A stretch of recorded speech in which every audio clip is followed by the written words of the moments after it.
Good morning ka-success. Ayan guys, may i-share lang ako sa inyo. Hindi ko alam kung sa akin ko lang napapansin to kasi guys, yan yung account ko, yan ini-scroll ko. Nakikita niyo yung rising creator.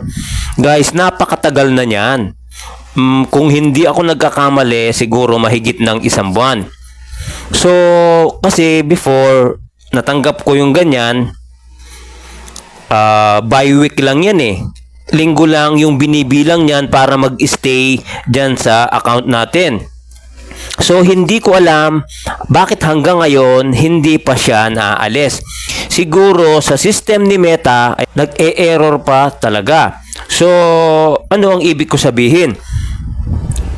Hanggang ngayon kasi guys, kung napapansin nyo, sa may mga in-stream ads, ipapakita ko sa inyo. Punta tayo sa dashboard. Ayan, kinlik ko yung dashboard.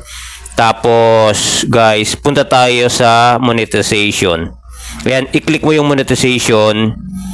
And then, punta tayo sa in-stream ads. Ayan, in-stream ads. I-click mo yan. Tapos, nakikita mo yan, guys. I-click ko yung see all para makita natin yung mga recent videos. Ayan. Ayan guys, ang dami niya, no? 0, 0, 0, 0. Ang dami niyan. Ilang buwan na rin yan. Last month pa ata yan. May pa, yan, no? Ang dami. Halos 0 lahat yan. So, anong ibig ko sabihin? So, kay Meta, hindi tayo sure 100%, pero ito yung lumalabas sa binibigay niya sa atin. So, iba ko lang, ha? So, meaning, binaba ko lang siya. Meaning guys, parang hindi pa talaga siya, hindi na nababasa lahat yung mga account natin. Kasi sa sobrang dami ng gumagamit ng Facebook, more than 2 billion users every day, kada individual sa atin, hindi niya kagad na check. Kasi sa akin, uulitin ko lang, rising creator, ang tagal na niyan, hindi natatanggal.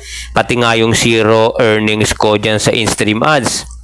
0 pa rin. At ang dami ko rin nakikita ng content creator na ganun din ang comment, 0. Kaya wag tayo mag-alala, wag tayo mabahala. Hintay-hintay lang tayo. Patience. Kailangan patience is the key. And as a content creator, basta i-enjoy mo lang ang pag-upload, paggawa ng video, pakikipag-engage, and continuous lang. Yun lang guys. At para tignan mo nga sa iyo kung may rising creator ka at hindi naaalis. Yun lang. Maraming salamat at kita-kits sa mga susunod na mga video. Thank you po and God bless. Bye-bye.